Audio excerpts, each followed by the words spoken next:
pleasure. Good stuff there. Hey, guys. Hey, Chris, Joe Reedy, AP. Pleasure. Yep.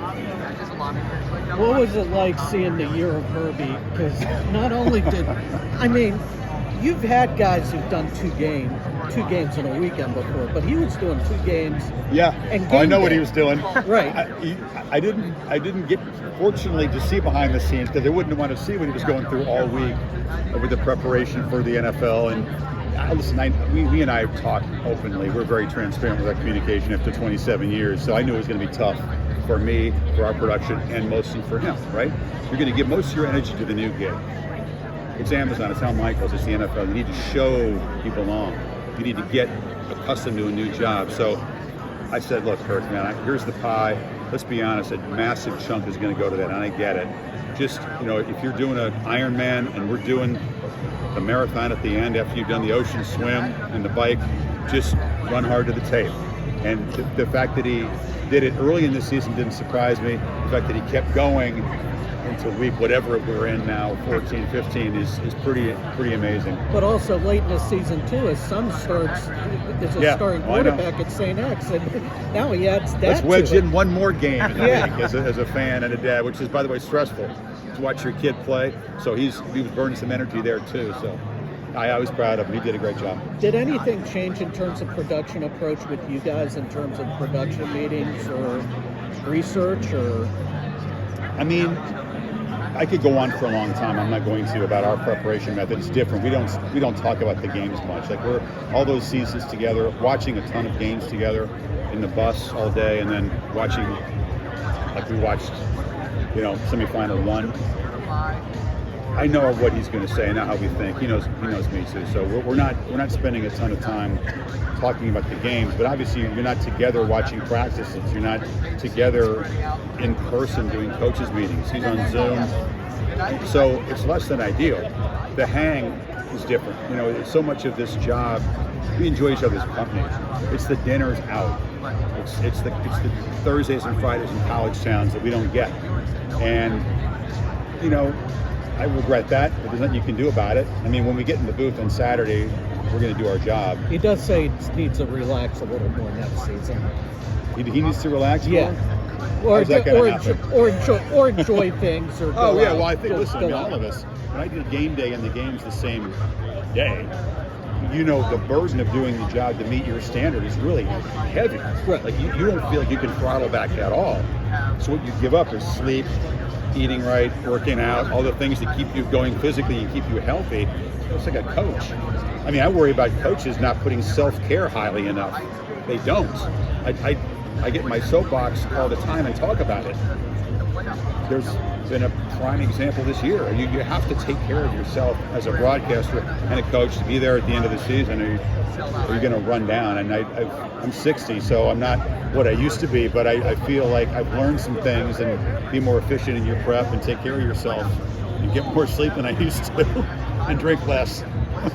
How do you see Monday's game? Because for once, you guys got 2 great semifinals to lead into this. I know. Amazing momentum. We never had a day in the sport like we had on Saturday, and that was phenomenal. Well, I think TCU showed they belong. Really, the 4 teams, both games were close. It came down to a play or two. I mean, they seemed to be the outsiders, the outlier in the game. Didn't look like it in the semifinal.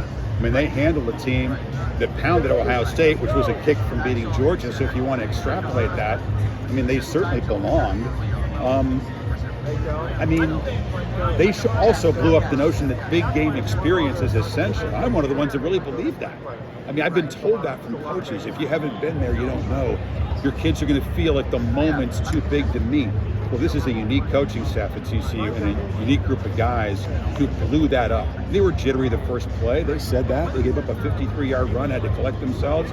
But I think they settled into the game and certainly played with a ton of poise. Even when Michigan cut into that lead and you had to come out and get a stop and make a play to secure the win, they played with a lot of composure. So this whole thing about Georgia's got a massive edge, they've been, I don't know, I mean, maybe not against that team. I think if TCU loses it, it won't be because they choke in a championship game. You've seen, Chris, when Georgia's played, you've seen some crazy endings. The Rose Bowl, the national championship game, right after that. Metallica is not joining the conversation or whatever we got. It's kind of like my kind of music, but it's hurting us here. I know you've seen games like that a lot. You've done this a long time, even in tennis, on sevens, whatever. What was that moment like, though? How can you describe Ohio State on that particular and it just didn't work out? What was that like? Well, I mean, we haven't done that many close big games. So we were excited. So you're in the moment trying to document play by play. At the same time, you're trying to pull back to 30,000 feet and say, what does it mean? I knew Noah Ruggles' story very well. We know C.J. Stroud really well. So the characters in play for Ohio State were familiar to us. And I think we did a good job documenting what was going on and Kirby calling a timeout and all that. And you set it up, not expecting him to skull a 2-iron. I felt badly for him when the kick was missed because he missed it so badly. He didn't give himself a chance to make the kick. And I think that as we get older, we get a little softer. I felt terrible for him. Did you feel bad for Ohio State? Can you see, like, the kids, some of them stayed on the ground for about 10 or 15 Well, that's the seconds. thing, though. I mean, I talked about at the semifinal stage, one team is going to go play for their ultimate dream, and one team is going to have their season end, their college career end, and sometimes their football career end. The guys won't put on the pads ever again. So there's a power in that. The emotions, for a semifinal game to come down to that kind of a moment is incredible. I mean, C.J. Stroud's walking around with almost like disbelief on his face, like that's it. I'll never be a Buckeye again. Whereas goes to the uprights, he's here, playing for a championship, a chance to like punctuate his legacy. So those moments are all powerful. Of course, they feel bad for whatever team loses those kinds of games. But I've seen it plenty. Georgia's been on that side against Alabama. I mean, right away, it's 2nd and 26. We're going to win. Oh shit, we lose. Like, that happens. That's why it's an amazing, powerful experience to call championship games. That's why I don't ever take that for granted.